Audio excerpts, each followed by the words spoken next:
মনটা দিয়ে দেব কিন্তু তেহারি দেব না।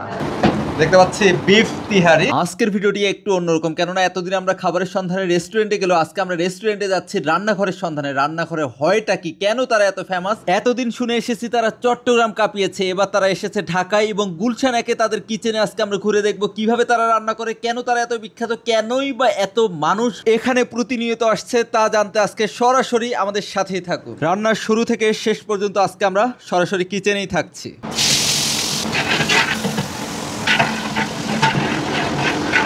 ঘরের কথা কেউ পরকে জানাতে চায় না, কিন্তু পিহারি তিহারির কথা আজকে আপনাদেরকে জানিয়ে দিতে চাই এবং তাদের গোপন কথা আজকে ওপেন করব কিভাবে তারা আসলে রান্না করছে। সবুজ ভাই, সব কি মাপযোগ করে দেওয়া হচ্ছে কিনা? হ্যাঁ, আমরা এখানে সবকিছু পরিমাপ মতো মাপের সবকিছু মাপের মাপ এদিক সেদিক হলে তো রান্না ক্রাশ করবে। হ্যাঁ, এটা স্বাদে বেশ কমে যাবে, যার কারণে আমরা সবকিছু মাপে যদি যাতে মনে করেন স্বাদটা ঠিক থাকে। এটা হচ্ছে আমাদের মশলা, সিক্রেট মশলা।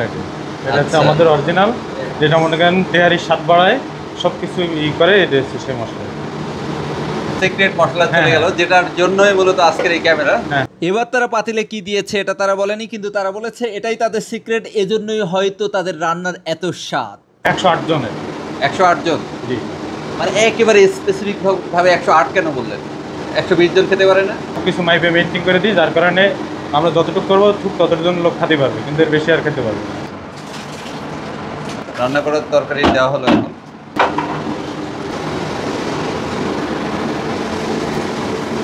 চিনিগুড়া চালের জন্য কিন্তু আমার এলাকা বিখ্যাত।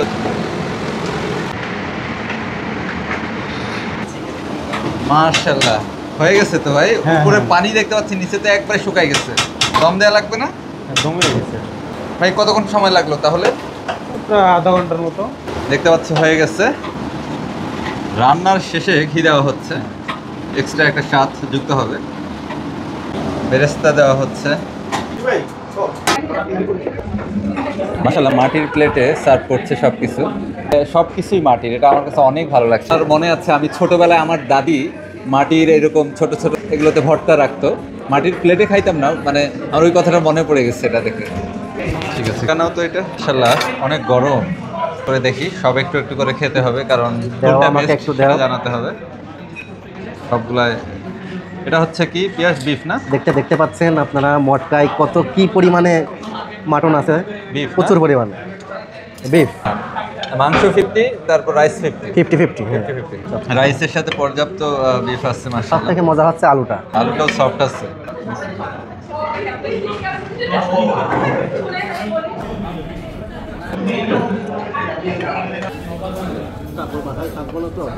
এটা সবথেকে ইম্পর্টেন্ট ব্যাপার যে তারা ডেটটা ওনারা দিয়েছেন, কবে বানাইছে বা কতদিন আগের, এই প্রশ্নটা তারা করার সুযোগ রাখে নাই। তো এটা হচ্ছে তার একটা এক্সাম্পল। আসলে কি বলবো এই বিষয়ে? এখানে প্রত্যেকটি আইটেম একটু মজা। সর্বশেষ আমরা খাইলাম বোরহানি, এটা অনেক বেশি মজা, আপনারা টেস্ট করতে পারেন।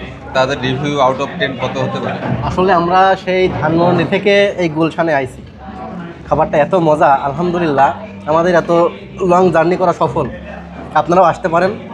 সত্যি মানে পর্যাপ্ত খাইছি আমরা। এই যে একটা মটকা, এক প্লেট, মানে 2টা ফাঁকা করে ফেলছে, আরেকটা বাকি আছে।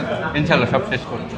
তাদের খাবারের জন্য তারা এতটা কমিটমেন্ট, আমি আপনাদেরকে যদি দেখাই, ভরসাহীনতার কোনো কারণ নাই। মানে তারা ডেট ফাইন্ড আউট করে দিচ্ছে, কবে তৈরি, কবে কতদিন পর্যন্ত এটা খাওয়া যেতে পারে, ডেটটা উল্লেখ করছে। আপনি নেবেন কি না ডেট দেখে আপনি চুজ করবেন। তাদের শুধু এই পানির বোতলটা ছাড়া সব কিছু, পানিরও গ্লাস আছে আমি দেখেছি ওনাদের, মানে সব কিছুই মাটির। যেটা আমার কাছে সবচাইতে ভালো লেগেছে, এটা শুধু প্রমোশনাল ভিডিও বলে বলছি না, সত্যি তারা ডিজার্ভ করে। মানে চিটাগাংয়ে কেন তারা ফেমাস আজকে গুলশানে এসে আমি টের পেয়েছি।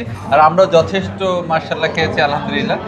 তাদের সার্ভিসের জন্য আমরা একেবারে হ্যাপি। আসলে 10 আউট অফ 10 পেয়ারি তেহারি গুলশান 1 থেকে বলছি। মানে তারা এতটাই গুছানো, এটা খুবই ভালো লাগছে আসলে। মানে দায় সারা কাজ করে নাই, যে পপুলারিটি আছে বলে যেভাবে সেভাবে, বিষয়টা এমন না। কুষ্টিয়ায় গেলে কুলফি খাওয়া হয়। পিয়াস, কুলফিটা দেখো তো কুষ্টিয়ার মতো কিনা? আমার কাছে তো কুষ্টিয়ার থেকে ভালো মনে হচ্ছে। আগে কুলফিটা খাবো না আগে ফিরনিটা খাবো? কুলফিটা আগে। অসম্ভব সুন্দর, মানে মুখে লেগে যাচ্ছে, অনেক সুন্দর। কুষ্টিয়া ওগুলো কি সরকারি টাইপের তৈরি করে, বললে সরকারি ব্যাপার স্যাপার, মানে দায় সারা কাজ। আসলে ভালো লাগতেছে আসলে।